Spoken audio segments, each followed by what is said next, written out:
Good morning. Welcome to the program Agenda. I'm your host, Cito Beltran, thanking you for joining us today on this third day of April 2023.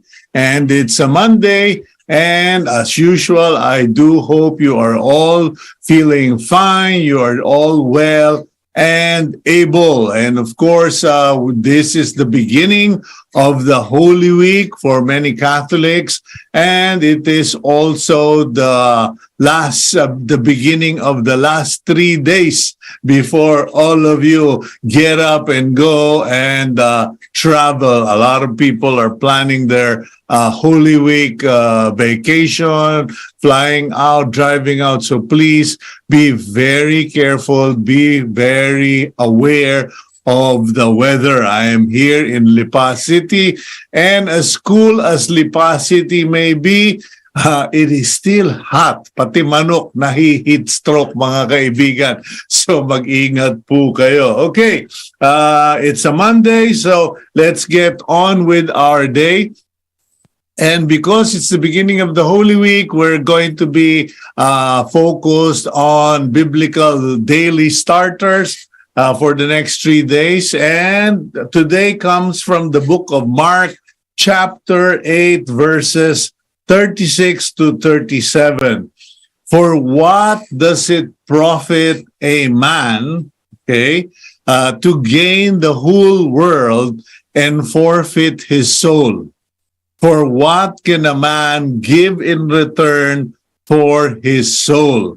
Now, you might be saying, ay, grabe, ang bigat naman ng daily starter mo, Kuya Cito.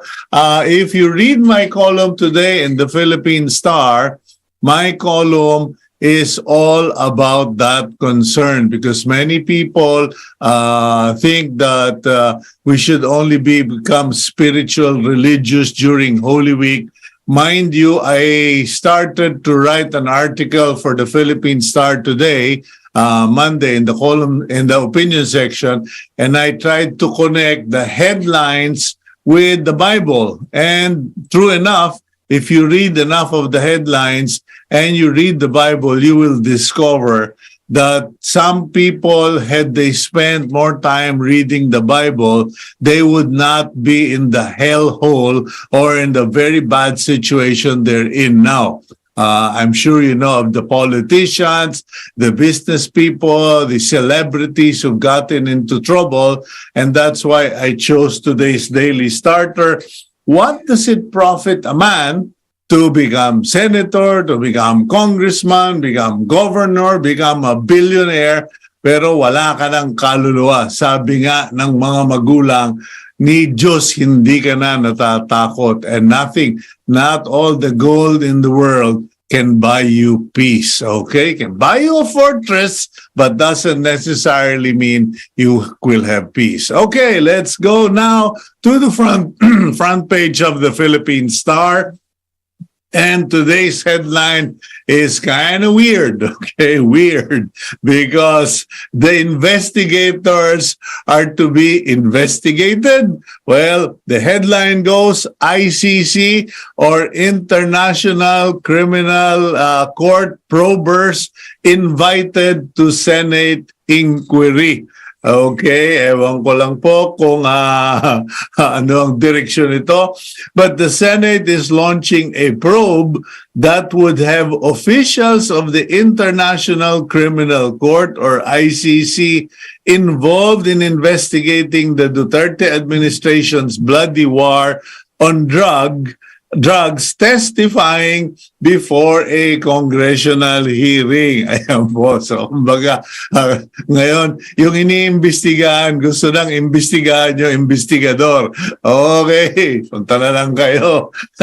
Anyway, whatever. At the top of the front page, we have water level of 6 Luzon dams continues to drop, but don't panic. It is just a natural occurrence with the entry of the summer season. with increased temperature, the water levels are dropping, as they often always do this time of the year. So, hindi naman daw po of concern at the moment, but it is being monitored. Now, good news, Rebounding Pope Francis leads Palm Sunday.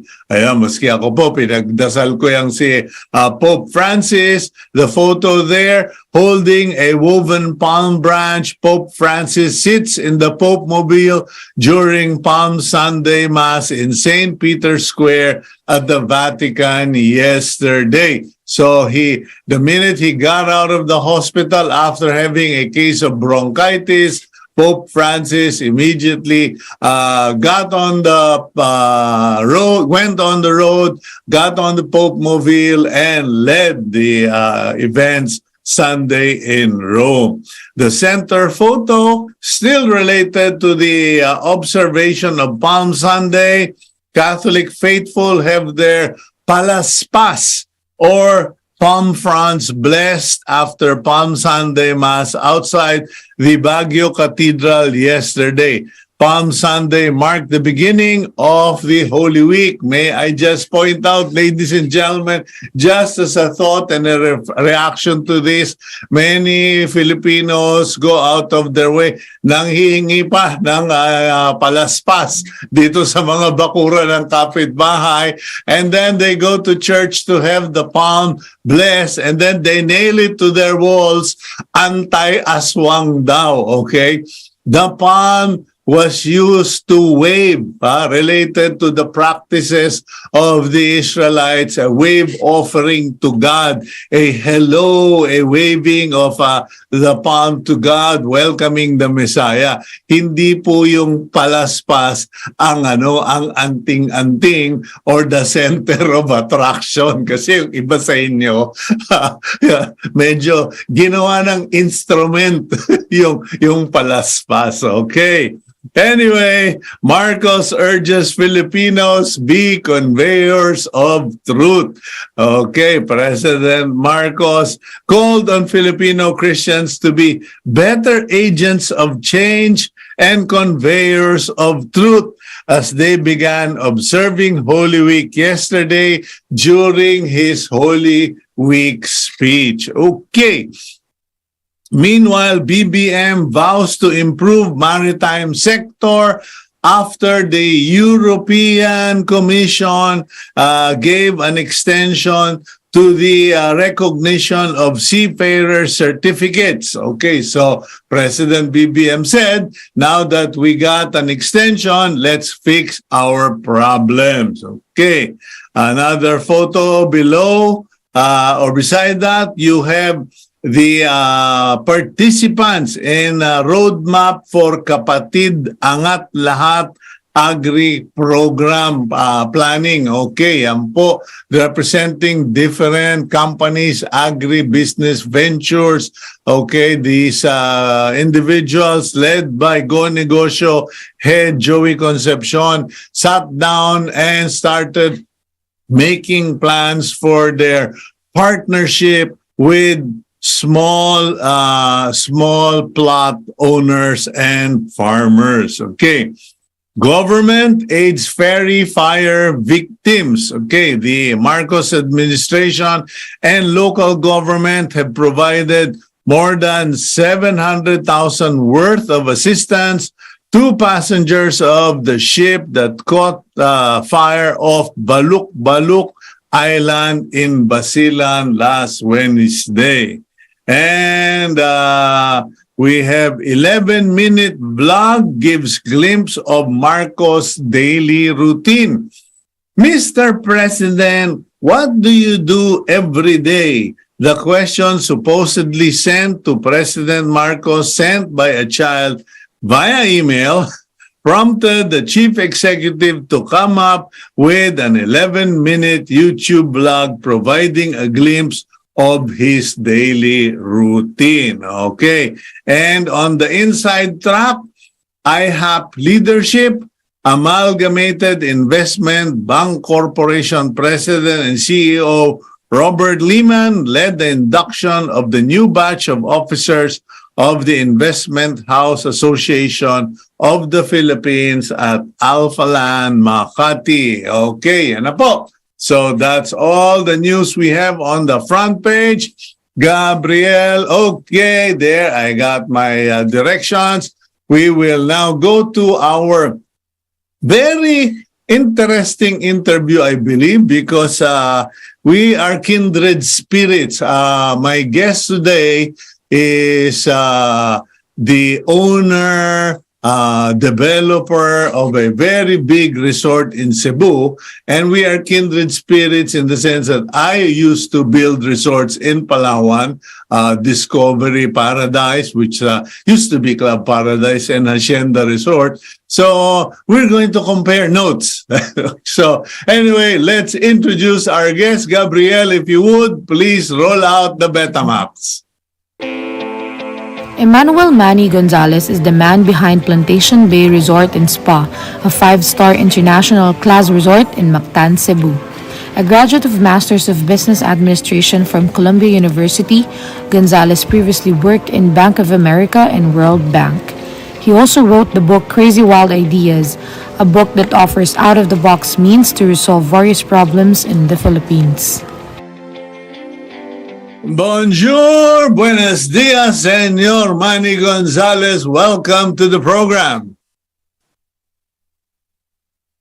Oops, you're on mute. I think your computer must be on mute. Could we please check on that, please?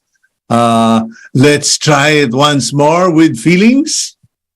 Good morning, Cito. It's a pleasure to be on your program.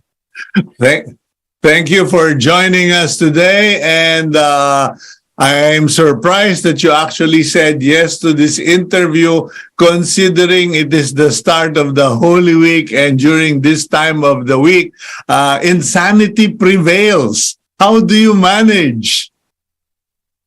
I have a very simple answer to your question. You know, some people learned how to work from home during COVID. But long ago, I learned to move my home into work. So I actually live in the resort, and what you see behind me is my personal quarters here at Plantation Bay.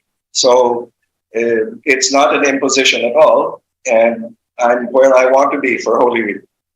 Okay, well, that's good for you, and I suppose, you couldn't beat that kind of setup. You have one of the biggest resort pools in Cebu as your playground. You've got so many guests that you can entertain, and the food is always good at Plantation Bay, because I've been there, I believe, a couple of times, at least twice, if not 3 times. So I know that it's a good place to be, but do you find the time to relax during Holy Week, or do you end up having to be up 20 hours a day? Cito, I'm semi-retired. I started building Plantation Bay about 28 years ago. And over the years, we have developed a lot of very good managers and staff, and so I really don't have to worry too much about what goes on a day-to-day basis. Everyone else does the work, and I get to sit back and relax. Okay, now, were you always dreaming to have your own resort or be in tourism? Because as I said earlier, I was in tourism, developing resorts as well. But I started out, in other fields and construction, but never imagined being in tourism. What about you? I think you have an MBA from Columbia University. So it's like I can't make you AB Humanities in Ateneo. Where did tourism come in? Well, let me tell you, Cito, my whole life has been nothing but a series of accidents, one after another, some good accidents, some bad ones. And how I wound up being part of the hotel industry is a really long story, which would never have occurred to me until maybe a year or two before we actually started building the resort. So, as you said, I got an MBA at Columbia, and when I was in school, I most wanted to be in brand management. The ideal job was to work for Procter and Gamble in Cincinnati. Okay. That was my aim. But when I graduated, it was a very bad recession in the U.S. and the worst job market since World War II. So I wound up doing something which I did not have an affinity for, which was banking. But it worked out okay. And somehow along the way, from banking to hotels has been a chain of accidents, really, that led me here. So I can't say that I planned my life or that I knew from the beginning that I would wind up here. Here I am. The Lord has sent me here. Okay, well, banking. Let's begin with making the connection between banking and tourism. I'm sorry, but banking is not one of the top 10 favorites on my list. Either you're a bean counter, a pencil pusher, or you're behind the glass, and there doesn't seem to be a lot of excitement in that job. How did you fare, and what did you learn from that? Okay, I must say I didn't have a typical career as a banker. I started in San Francisco with Bank of America. And after a few months, my bosses suddenly said, well, you know what? You're not American, are you? And so you can't stay here. In those days, they weren't willing to get visas for foreign officers. So after much discussion, they said, look, you have to take some kind of foreign assignment. And we want to send you to the Philippines, naturally. And I said, well, yeah, and on what salary? And they said, local. So I said, no, thank you very much. And so the discussion went on from there until one day they said, look, the next assignment that comes up, you just have to take it. Sorry, wherever it's going to be, you have to go. So I said, okay. And the next assignment was in London. So at the age of 23, I got assigned to London with an expatriate salary. And that started my life of travel, sort of. Okay, you were thrown to London, across the pond, as they say.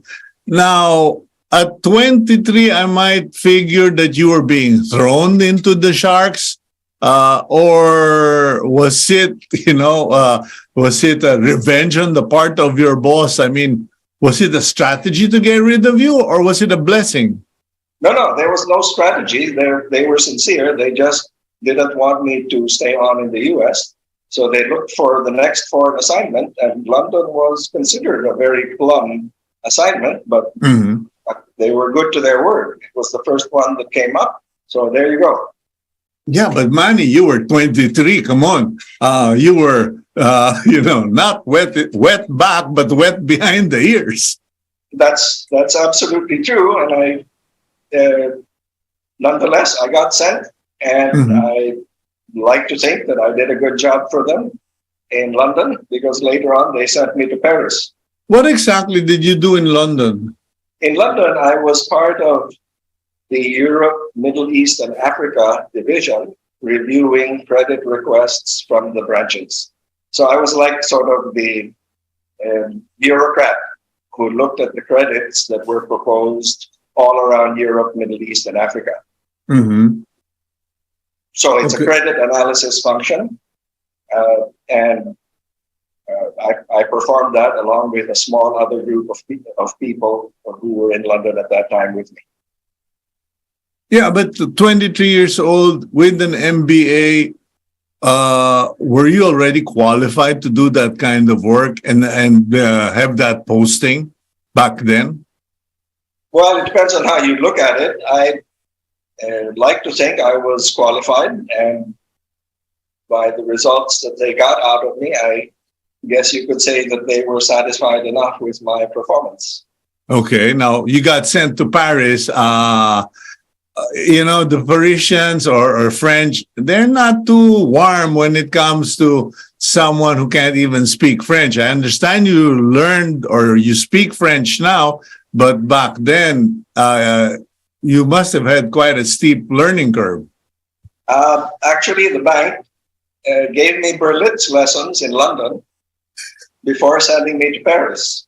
This was sort of an interesting story. Before Okay. they sent me, the executive vice president in charge of the whole region wanted to know, well, if we send this guy, can he learn French? So they asked someone who was Belgian and who was a good friend of mine, hey, do you think Manny can learn French? So my Belgian friend, who had no idea whatsoever, said, oh, yeah, no problem. So they said, okay. And so they sent me to Berlitz in a one-on-one environment for 6 weeks. And by God, I learned a bit of French, enough to get started, enough to have a good start in Paris when I moved there. Doing what? In Paris, I was a credit officer, an account officer at Paris branch. Okay, now, is language just a formality? Because in the banking industry, you still go by the formulas, you go by the backgrounds, etc. So, because, for the young people watching us right now, they might tend to think, I don't know how to speak French, Japanese, etc. And so they just walk away from an opportunity. Well, that's true, Cito. Language is less of an obstacle than people think these days, especially when you have an industry which is in essence worldwide, like banking. And there are other industries, of course, which are like that. But nonetheless, if you're going to move to a new environment, it's good to learn the language so that you can, as you say, get along with the people and not feel so out of place. So some language skill is, let's say, valuable, not necessary maybe, but valuable. Just as the Filipino language skill in English is valuable in many other countries. Okay, now I'm old enough and I'm moved around enough to know that every relocation brings up the issue of where your last posting is, because the English were not too fond of the Americans back then. Respectful, but not fond. The Europeans did not want to have anything to do with anything American. And how did all of this cultural play affect your relationships? And being Filipino, very fair-skinned Filipino, I might say, judging from how you register on the camera. So it must have been a weird situation for you. It wasn't really. I felt reasonably at home with the people. Of course, in the branch were other foreign nationalities, many French people, but there were other foreign nationalities there. There was a Scots. There were several Americans, of course. I remember a Colombian. There was a Russian lady who worked there also. So it was already an international group, and therefore I didn't feel too out of place. Okay, how did you manage to keep up with the pack? Because Filipinos come out of the pen with a lot of insecurities, a lot of doubts. The cultural infusion of the crab mentality. When you got into that mix, what did you do, or how did you keep yourself at par with all of these foreigners? Okay. It so happened that I developed a liking for hosting parties for my office mates, having learned to do that back in London. And amazingly, in a lot of offices, in a lot of office environments, people don't actually get together socially. You see them at work, and then that's the end of it. So I started holding parties at my apartment and cooking food and giving them lots of stuff to drink. And so that kind of made everybody feel good about their employment at the bank, and allowed many of us to get to know each other better. Okay, so you warmed up everybody. You were not considered a threat, and yeah, party is good. It always works and leads to cheap dates in the days of youth, I suppose. That's right. Okay, sounds familiar. But anyway, let's go for a quick break, Manny. And when we come back, I'm going to get serious with you regarding Plantation Bay, just warming you up for the kill. Anyway, we'll be right back here on Agenda.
Welcome back to the program Agenda. I'm your host, Cito Beltran, and today we are featuring the owner-developer of Plantation Bay. It is a 5-star resort and spa on, I believe, Mactan Island. And I've been there a couple of times, I think maybe even 3 times already. It is a really nice place to be. I just don't know how busy it's going to be during Holy Week. But on any other occasion, Plantation Bay is on our list of should-go places. And if you're going to be in the Cebu, Mactan area, I highly recommend it. Anyway, let's welcome our guest, Mr. Manny Gonzalez. Manny, welcome back. Hi, Cito. Okay, Manny, let's go into the construction and development of Plantation Bay. It's been around exactly how many years has Plantation Bay been in operation? We broke ground in April 1995. We more or less finished it within 1.5 years, which was really fast and really fortunate because almost as soon as we opened, we hit the Asian economic crisis. Kung nagkasakali man that we had not opened by the time the Asian crisis hit, we would never have been able to open, and eventually we would have been foreclosed. Okay. So 1995 was 28 years ago. Yeah, and how much of the current the existing development was already there in 95? 50%, 60%, or was it fully developed in 95? I think I sent your folks a picture of how the site looked before we started any work. Yeah. I see on the screen now how it looks today, kind of, but if you look among the pictures that I sent you, you'll see exactly how it looked.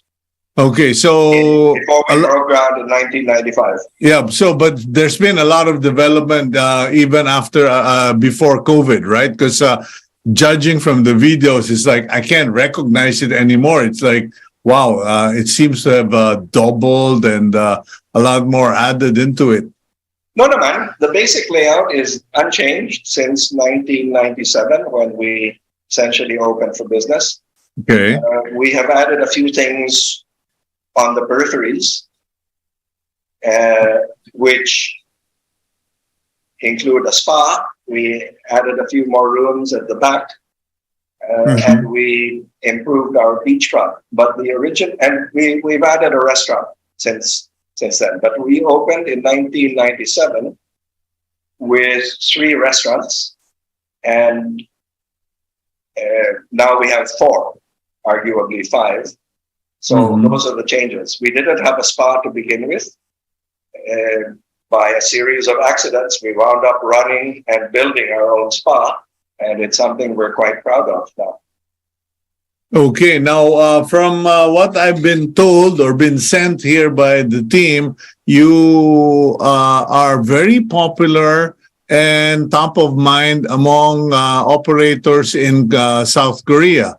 How does this affect your business? How does it change the customer profile? And has it become even more expensive because of the demand? No. First, let me agree with you. We do seem to be popular with the Korean market, and there's a very good reason for that. We were the first resort which actually tried to cultivate the Korean market. People don't remember, but 20 years ago, there was no Korean market, 0. Right? It was our GM, Efren Bellarmino, who, with some help from me, developed air routes with Philippine Airlines that attempted to tap the newly emerging Korean market, South Korean market. We were fortunate to find a good sales agent in Korea who has been very loyal and is with us now still after 20 years and still promoting the hotel. So it's been a very good, mutually beneficial relationship. But if you would ask, the single reason why we are popular is because of the efforts of our previous general manager, Efren Bellarmino, who is a really nice guy and who, by the way, is coming to visit in a couple of weeks. What's he up to nowadays? I mean, Efren really did a spectacular job running the place. And what happened? Has he gone on to put up his own business, retired?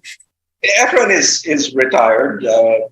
He lives in Quezon City with his wife. Their children are their children and grandchildren are in Batangas, not far from you, I think. Okay. So he goes there often. But yeah, Efren was the one who had really good PR, really knew how to get along with different kinds of people, not like me. And Efren was able to cultivate the Korean market. Okay, you say you're not as ma-PR as Efren, but you seem to have a knack for picking the right people. You have a very loyal, very supportive agent for the Korean market. You really hit the jackpot getting Efren Bellarmino as your GM back then. And from what I observed when I stayed in the few times I stayed in your place, you have a really good staff. What's your secret in being able to pick the right people? It's not a secret. We, first of all, are really quite picky about whom we hire. Mm-hmm. And we require them to be hired not just by the future boss, but they have to pass interviews with several other officers whom they won't work for, but who are part of the interview process. And they must even pass an interview with their future potential colleagues. So if you are, for example, a food attendant applying to be a food attendant in Plantation Bay, before we hire you, you will interview with the food and beverage manager. You will also interview with other food and beverage attendants who will work there with you. So they have to like you, because any single veto means you won't get hired. So in other words, we pick people who are kalahi namin in terms of character and outlook. We do want cheerful people. We're not so fussy about education or attainment, but what we want are people who are willing to learn and who have basically a cheerful outlook on life. Okay, I know, a lot of resorts can live or die purely on the basis of maintenance. There are resorts that don't have too much to offer, but when you go there, you see that the place is really clean, well maintained, and there are resorts that got a ton of features, but really, really badly maintained. What's your secret? Because even from the video, it is clear that Plantation Bay is well maintained.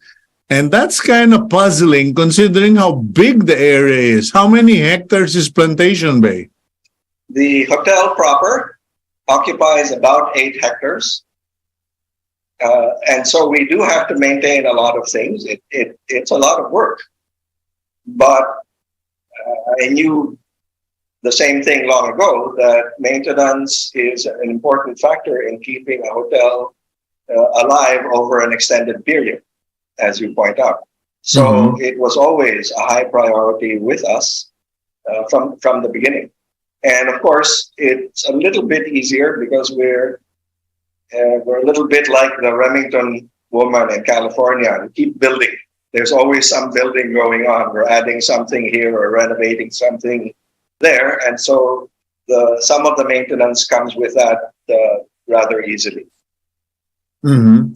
And how many are they mechanized, or are this really done? Like I know places where everyone walks through the place. I've seen it in Boracay. Some hotels literally have their staff stepping out at a certain time of the day to just walk the grounds to make sure everything is in order. What's the habit or the protocol in Plantation Bay as far as overseeing things?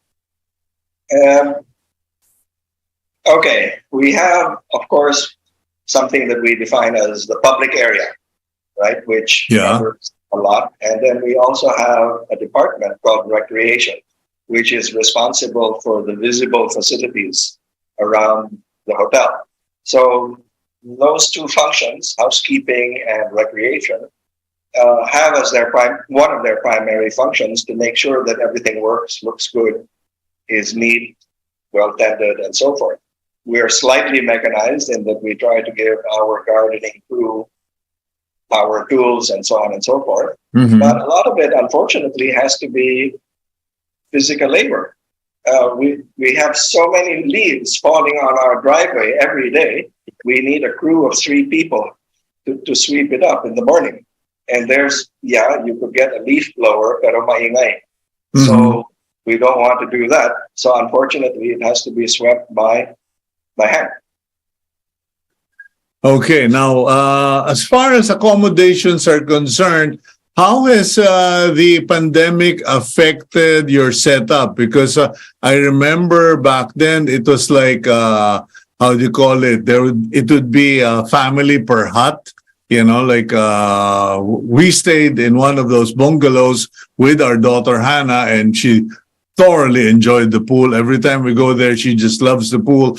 But they say that many resorts were affected by COVID, so much so that many reverted to per room basis, very few joining, etc. What's the setup in Plantation Bay? Well, we are fortunate in that sense because it was already a very spread out arrangement. We only have basically 2-story buildings, some are even 1-story. So unlike most hotels where you go through long corridors, closed corridors where you are breathing in the germs that people left behind half an hour ago, we don't have that. All of our corridors are open air, and most of our inter-building communications are open air, but I mean physical movement. So in that sense, it was never a place where you were very likely to catch COVID. And to the best of my knowledge, no one ever got COVID here, neither our employees nor any guests. Of course, there weren't so many guests in 2020 or 2021. But none of our employees caught COVID. Yeah. What's the situation right now? Because it's like I really want to endorse your resort, but being the most popular resort in Korea, and with the Holy Week coming up, I doubt very much if there's even room under the coconut trees for you. Well, there's always room. One thing we pride ourselves on in terms of the design of this place is that 8 hectares is a lot of area, and we use all of it wisely so that you never really have to be in very close contact with other people. Our principal coffee shop is open air, it's not air conditioned. We have electric fans, it's comfortable, but people don't feel that they're in danger of breathing in other people's germs there. Our Fiji restaurant, which is by the sea, is a combination of air conditioned and open air, and during daytime it is open air. So when people come here, they look at it and they say, well, no corridors, not very much in terms of tightly enclosed air conditioned spaces. And so they do tend to relax a bit more and feel, this is not so serious a risk for me. Okay. To respond to your question, we are already kind of full for Holy Week, but I don't anticipate that there will be any crowding. Because of the layout of the hotel, there's always lots of places to go to where you can be alone, even with the hotel full.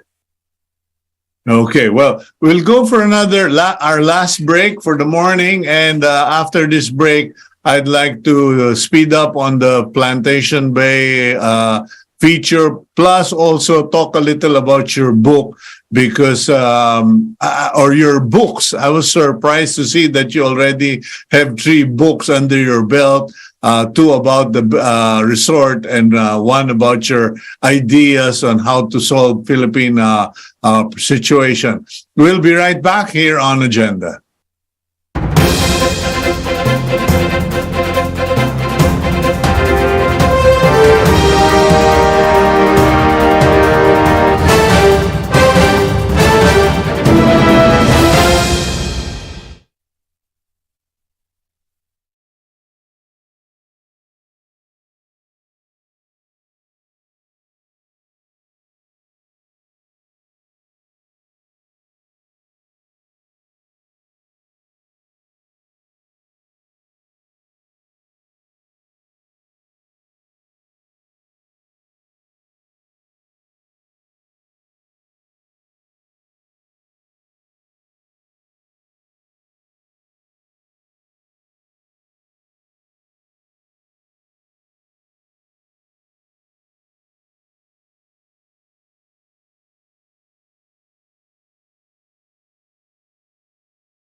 Okay, we're down to our final 10 minutes with Mr. Manny Gonzalez, owner, developer of Plantation Bay Resort and Spa, a five-star international class resort on Mactan Island in Cebu. Manny, welcome back, and thank you for staying with us. Now, as far as Plantation Bay is concerned, for those who are not familiar, especially those who want to try out the resort, they land on Mactan Island, correct?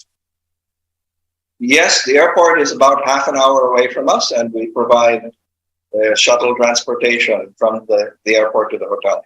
Okay, half an hour, they check in, they're assigned their respective cottages, or is it villas? I'm not no longer familiar with the setup. Well, we have a large number of what you would call standard type hotel guest rooms. We do have some buildings which you would consider independent villas. One of those is what we call the Quantum Villa Suite, which is our presidential suite. It has 4 bedrooms. It has a pavilion where you can have a cocktail party for 50 or more people, or a sit-down dinner for about 20. So and it has its own little swimming pool. So that's a nice choice if you have a corporate group or a family gathering. Okay, now, so you mentioned earlier there's still room in the resort, but things, I'm sure they'll probably disappear by the end of the day. All the bookings will probably be pouring in, but so you're all ready to welcome your guests. We are. Holy Week, of course, is always busy for most hotels in the Philippines, and we prepare for it like anybody else. We bring in our supplies, food and beverage supplies, the week earlier to make sure that we don't run out. And we recheck the rooms to make sure that they are in working order, because likely as not, they will be in 100% demand for at least several days. Okay, I mentioned earlier that you have 3 books to your name, but apparently there's more. My team just showed me the 3 that they liked, but apparently there's a lot more. Now, are you really a book person? You know, are you really into books? What's the story behind all of these books? Well, yeah, I am a bookish person, but not in the geek sense. I read a lot about different things, and every now and then I feel strongly enough that I try to put my thoughts down. So in the book you're referring to first, Crazy Wild Ideas, I assembled some thoughts I had on Filipino nationhood. Okay, and what ideas were you pitching as far as the book goes? Well, there were lots of different areas that I covered. Okay, some of these will indeed sound crazy to you. The least crazy is the idea of a national dish. Now, automatically Filipinos say, oh, lechon, oh, adobo. Hindi pwede yan, because, first of all, we have 10% of our population is Muslim. Okay, you have to respect them, and you cannot have pork as the national dish. That's all there is to it. So after studying all of the possible alternatives, I said a good national dish would be kare-kare. And why is it a good national dish? One, almost every Filipino likes it and considers it festive. 2, it's not strongly associated with any province, although the Pampangos will try to claim it, pero sige na lang. Okay? So, and third, foreigners will find it exotic, but not so exotic that they won't eat it. So it'll be something that they could readily associate with the Philippines. Okay. And why do we need a national dish? Well, it's all part of having a national identity, which in my opinion, we are weak on. Okay, you touched on the topic of morale, national morale. Why is that important to you, and what's your crazy wild solution to develop national morale?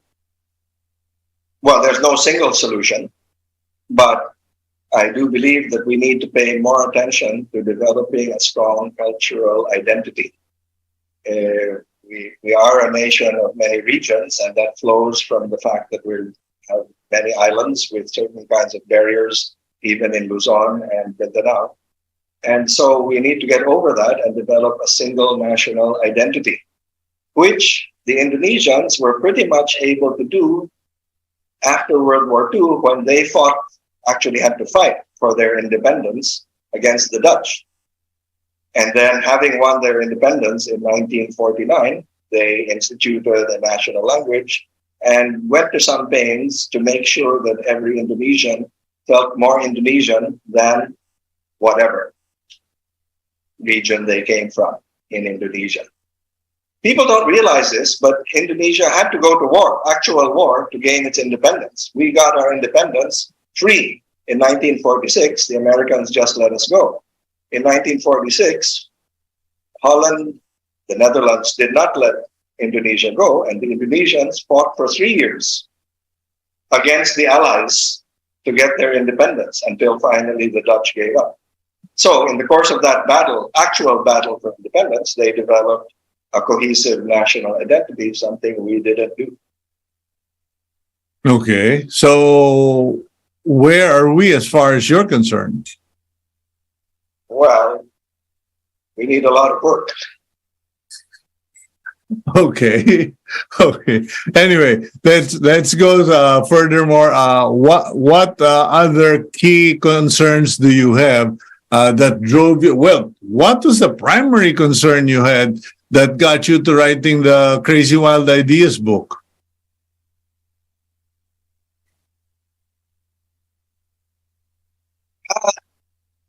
You have to read the book, if I may say so. I mean, it's a lot of little concerns.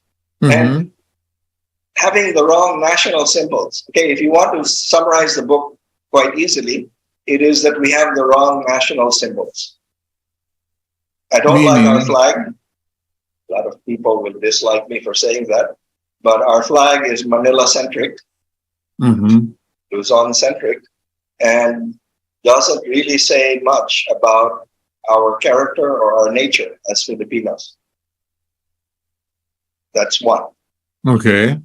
Our national joke, which is, I'm sure you've heard it in some form, about the 4 people on a lifeboat, and the Filipino, American, French, and British, and the Filipino winds up the survivor. I'll tell you that joke sometime, right? But it's a joke which almost every Filipino breaks down in hilarious laughter upon hearing, but it's not really a joke that puts us in a good light, is it? Okay, well, I don't really know. I don't recall such a joke, and I don't spend my time in that area. I'd rather go build something. In fact, when I was doing my reflections this morning, I pointed out as one of my giftings, I like to build.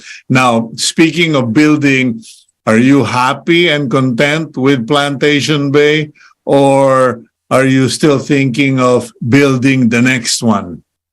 No, I don't think so. It's not high on my. It's not at all on my list of priorities. I'll tell you why.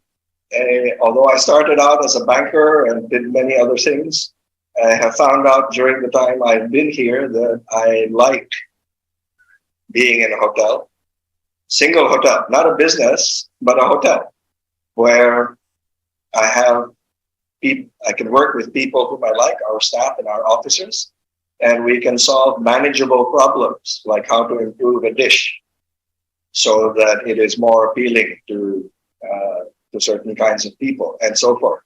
So this, to me, is my definition of a satisfying lifestyle.